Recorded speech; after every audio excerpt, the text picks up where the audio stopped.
भाई आपन नाटा अशोक महाकुल आपन डेवलपर ना भाई पपुलर रियल कनेक्टेड केते वर्ष होला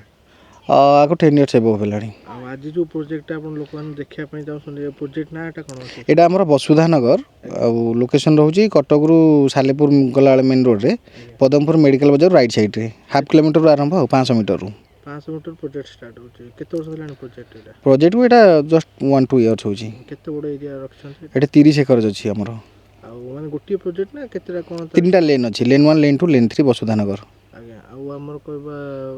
एंट्री पॉइंट रे कोडा पड़ो लेन 1 पड़ो हां फास्ट लेन 1 तापरे 100-200 मीटर पर लेन 2 सेठो 300-350 मीटर पर लेन 3 आ जाकर को फैसिलिटी भाई प्रोवाइड करसन बर्तन आमर जोटा लेन 1 रहउची ता देहरे कंक्रीट रोड रहिबो स्ट्रीट लाइट रहिबो इलेक्ट्रिफिकेशन संग संग बाउंड्री वाल घर बारी कंप्लीट अछि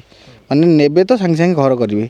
850 टका भी जोटा रहउची लेन 2 सेटा भी आमर रहिबो कंक्रीट रोड आ इलेक्ट्रिसिटी बाउंड्री वाल सब किछि फैसिलिटी दीटा जाक गेटेड सोसाइटी रहिबो सिक्यूरिटी रूम रहिबो हेले 24/7 सिक्यूरिटी जो आमर सीसी कैमरा रहिबो लेन 3 रे होची इन्वेस्टमेंट विथ घर करिया पई हेला दी प्रकार अछि एठी आपण इन्वेस्टमेंट करले भी रेट बढ़ी जिवो एटा 550 रु स्टार्टिंग अछि 550 650 750 एमडिया सब अछि 550 रु आमर 900 टका जे एठी वेराइटी रो प्लॉट अछि आपण आसी कि जोटा जहा देखिबे सब प्लॉट किंतु बाउंड्री करिक हम देउजु पोजीशन सहित तहसील कोडा जाउची तहसील सालेपुर आर मौजा होची मध्य गछ आरआई मध्य गछ तहसील सालेपुर वर्तमान जगह कहाँ ना अछि एटा हमरी ओनर बना रे अछि आ हमर कह तो केते लोक नेलेनी एठी 100 जन भलिया ऑलरेडी कस्टमर हमर हैप्पी कस्टमर अछंदी तो केते 5-6 एकड़ पळेलानी हां 5 एकड़ भलिया एई जोटा आपण देखुचंती बाउंड्री हेची एगुडा 5 एकड़ ऑलरेडी गलानी ऑलरेडी पळेलानी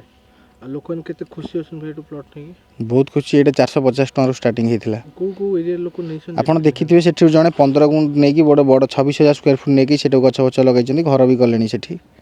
कोटे कोटे लोक भाई नैसन आपण पाखो जागा सब एठी तो कटक लोक भी नैचंदी जगतसिंहपुर लोक भी नैचंदी सेमते केंद्रापड़ा लोक भी नैचंदी खोर्धा लोक भी नैचंदी मिसा मिसी जहार कटक पाखापाखी जगह दरकार जेहेतु एटा जगतपुर 4-5 किलोमीटर रेडियस भीतर रहउची एसी मेडिकल रु 9-10 किलोमीटर रेडियस रे रहउची एठी जने घर कले कोन कटक को जीवा आसिया सुविधा आइदर भुवनेश्वर को भी एठी आम बस जेहेतु जीवा आसिया करूची गवर्नमेंट रो डायरेक्ट भी भुवनेश्वर संगे भी कनेक्शन रहउची सो दैट कम रेट रे जो माने घर बजेट नाही भुवनेश्वर तो आपण मिनिमम कोटी 1.5 कोटी नहले जगह किनी घर करि परिएनी एठी कम बजेट रे जो माने चाहुचंदी जगह किनिबे एटा तांको पई बढ़िया अछि आ को इलेक्ट्रिसिटी माने फैसिलिटी सब कोन अछि भाई हमर जोटा 550 600 रे बाउंड्री वाल रहइबो 20 फीट मोरम रोड रहइबो आउ इलेक्ट्रिक पोल आमे देउजु जेहेतु लेन 1 लेन 2 रे आमे पूरा ट्रांसफार्मर बसै की कनेक्शन दे देउजु तार फार टाणी की सेइटु एठी से माने ने आसीबे तार टाणी के 200-300 मीटर कथा आ गोटे कथा कहते भाई हमर बाउंड्री वाल सांगे करिक देबे ना कोन जो प्राइस मु कहूची सेथरे इनक्लूड ऑल माने खाली रजिस्ट्री खर्च एक्स्ट्रा रहइबो जहाँ तांकर खर्च हबो किंतु एथिरे हमर जोटा इलेक्ट्रिक पोल हो रोड डेवलपमेंट हो बाउंड्री वाल सेथि पई एक्स्ट्रा टंकाटा भी दरकार नहीं आ मेडिकल कथा कहबो मेडिकल बाजार घाट सब केते बाटर देखु 1 किलोमीटर जोटा हमर लेन 3 अछि कि लेन 1 रु जदी हम हिसाब रे 500 मीटर रे आपण पदमपुर बाजार पाइले आ सेठी गोटे जाभियर स्कूल भी अछि आइपटे 8.5 किलोमीटर रे अनादि हाई स्कूल अछि जदि नॉर्मली छोटिया किछि देखेबि जनि सेठी पदमपुर मेडिकल अछि नले 2-3 किलोमीटर रे सदगुरु बड़ हॉस्पिटल गोटे अछि जगतपुर रे कटक रेलवे स्टेशन केते बाटर स्टेशन एठु 9-10 किलोमीटर 9-10 किलोमीटर पानी केते फुट रे बाहर पानी 30 फुट रे बाहर छी भलो पानी भी भलो पानी हां हमर एठी बोरिंग हेइ जिबे पत्थर जोड़ा जोड़े हेतु रोड भी केते फुट अछि मेन रोड जोटा गवर्नमेंट रोड अछि 30 फीट अछि जोड़ा सब रोड गुडा अछि 20 फुट रो अछि ये भाई लोक माने पछरे भाई को जोन जाउची कोन येलो जोन रे जाउची येलो जोन रे जाउची आ इसी आपण केते इसी हमरो 45-50 वर्ष रो इसी अछि अपडेट आपण चाहिले भी देखि पारिए आ आपण डेवलपर लोकेशन भाई ऑफिस एड्रेस होची हमरो Gandarpur Bharat petrol pump opposite side रे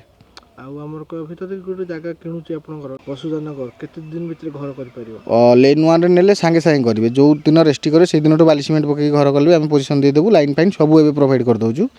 रोड कंक्रीट रोड एबे मास 2 मास भीतर काम भी फिनिश हेजो ऑलरेडी काम चललानी आउ लेन 2 लेन 1 जोटा भी नउजनी संगे संगे करबे लेन 3 रे जोटा जदी आपण कम दाम रे 550 नउजंती टिके 6 मास वर्ष आमे तो बाउंड्री करी दे दोजु जेहेतु रोड रास्ता डेवलपमेंट लाइन फाइन ए सब व्यवस्था लालु तांको 6 मास वर्ष टाइम लागियो लिटिगेशन अधिका भाई किछ 0% लिटिगेशन 0% लिटिगेशन अछि आउ हम जो रेस्टी हो माने का ओनर ना तो रेस्टी हो ओनर ना तो रेस्टी हो पट्टा के दिन लागुछ 7 days ଭିତରେ ଆପଣ ପଟା କବଲା ସବୁ ନେଇଯିବେ। ବୁକିଂ ଆମାଉଣ୍ଟ ଗୋଟେ ଟୋକନ୍ ଆମାଉଣ୍ଟ ଟୋକନ୍ ଆମାଉଣ୍ଟ ତ ଆମେ କିଛି ରଖୁନୁ ସେମିତି। ଆପଣ ଯଦି 7 to 10 days ଭିତରେ ରେଜିଷ୍ଟ୍ରି କରିବେ, ଯେଉଁଦିନ ଧରନ୍ତୁ ଅନ୍ ଟେବୁଲ୍ ନେଗୋସିଏଟ୍ ହେଲା ଫାଇନାଲ୍ ହେଇଗଲା ସେ ଆପଣ 1200 କି 1500 2000 ସ୍କୋୟାର ଫୁଟ୍ ରଖିବେ। ଯଦି 10 days ଭିତରେ ଆପଣ ରେଜିଷ୍ଟ୍ରି କରୁଛନ୍ତି ଆମର ଟୋକନ୍ ଆମାଉଣ୍ଟ ବୁକିଂ ଆମାଉଣ୍ଟ କିଛି ଦରକାର ନାହିଁ। ଆପଣ ଖାଲି ରେଜିଷ୍ଟ୍ରି ପାଇଁ ଯେତିକି ପଇସା ଦରକାର ସେତିକି ଦେଇଦେବେ ଆଉ ଡକ୍ୟୁମେଣ୍ଟ ଦେଇଦେବେ। ଯେଉଁଦିନ ରେଜିଷ୍ଟ୍ରି ହେବ ସେଇଦିନ ପଇସା ଦେଇକି ରେଜିଷ୍ଟ୍ରି କରିବେ। ଆଉ ତଥାପି ଏଇ ଯେଉଁ ପ୍ରାଇସିଂ ଭାଇ କେତେ ଦିନ ଯାକେ ଆଭେଲେବୁଲ୍ ଅଛି ଆପଣଙ୍କର? ଏଇଟା ତ ଜାଣନ୍ତୁ ଜମିବାଡ଼ି କଥା, ମାନେ ଯେଉଁ ଫେଜ୍ ଗୋଟେ ସରିଗଲା,